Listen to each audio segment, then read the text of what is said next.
President Biden expected to discuss the debt ceiling negotiations tomorrow with House Speaker Kevin McCarthy, as well as the other congressional leadership.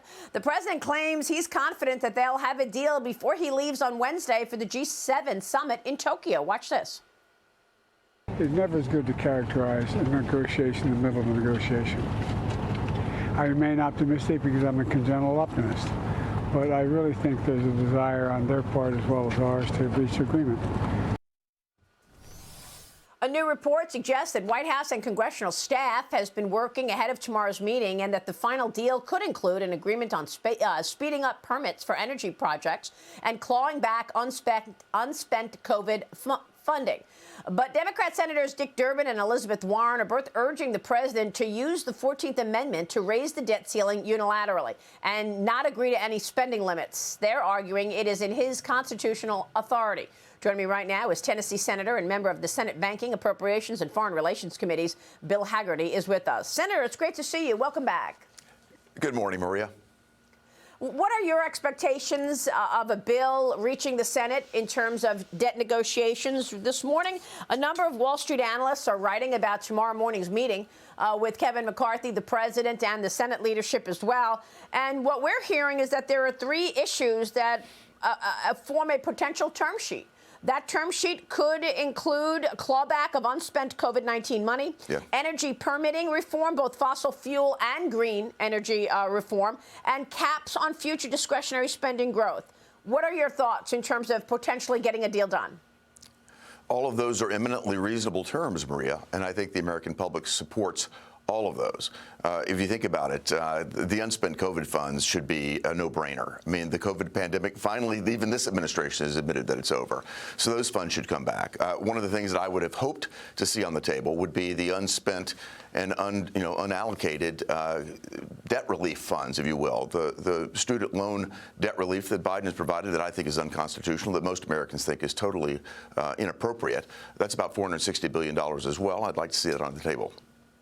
I want to get your take on the backdrop here, because obviously there's a lot of worries about the banks.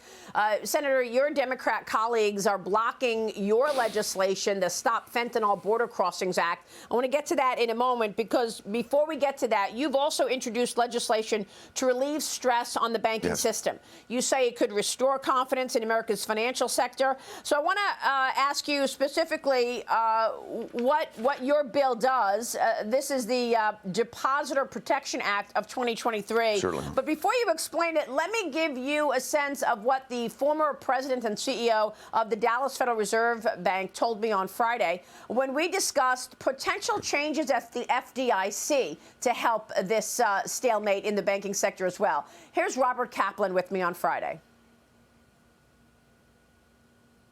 One of the things, by the way, I would do and propose now is raising the FDIC insurance level for business accounts, bank checking accounts, up to, say, $5 million, not savings accounts, but checking and transaction accounts. I think that would go a long way to put small banks on a more level playing field with too big to fail banks. They're not on a level playing field right now. So, Senator, the issue here is that the small banks are in trouble, and the small banks need help. The credit tightening has been severe, and these regional banks, they are the banks that lend to 90% of small business, as you know. Is that something that you would consider supporting what Robert Kaplan just said? Robert is exactly right. It's not a level playing field, Maria. And you've got the too big to fail banks that have a huge competitive advantage. What my bill does is actually takes care of these wholesale accounts significantly. It takes it up to $100 million in terms of wholesale accounts. These are accounts that medium-sized businesses might have to manage their payrolls, et cetera. If those accounts leave banks, that'll create significant pressure on the system. My bill actually addresses that. On the retail side, what it does is it allows these banks to go ahead and spread their accounts across, basically have reciprocal accounts with other banks. And it doesn't require a raising of the FDIC limit there, but it allows more reciprocity, more flexibility. It also provides for more bank mergers, makes it easier. The Fed has not been doing a good job in terms of approving these in a timely fashion. When a bank is well capitalized, if it's well situated, if banks are trying to merge, this makes it easier. It facilitates that process as well. What we have is a situation where in Washington, the system is sclerotic, very difficult to manage, and this will improve it dramatically. So the FDIC is now requiring banks to pay a special assessment for cost of covering uninsured deposits. At Silicon Valley Bank and Signature, the mega banks have the biggest burdens there.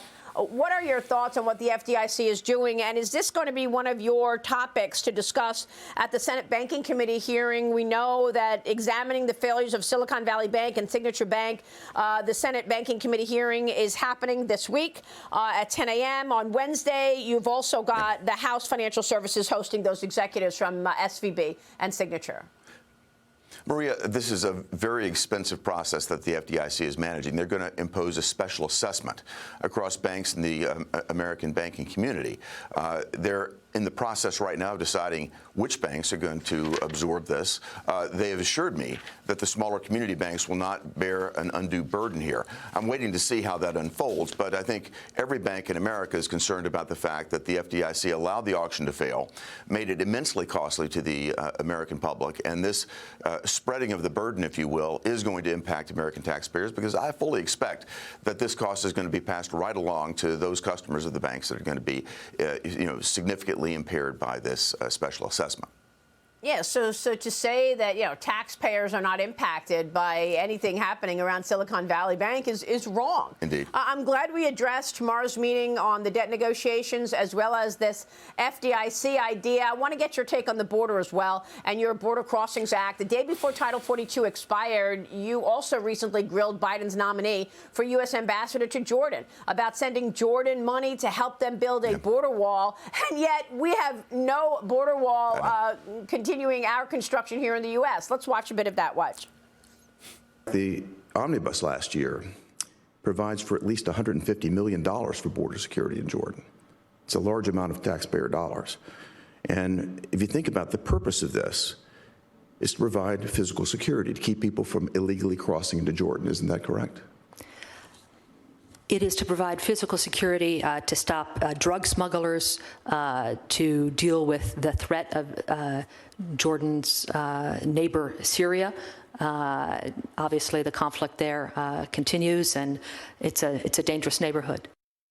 Senator, square this circle for us. You're saying that U.S. taxpayers are sending money to help protect the border in Jordan, but we're not doing anything about the border in the United States with Mexico.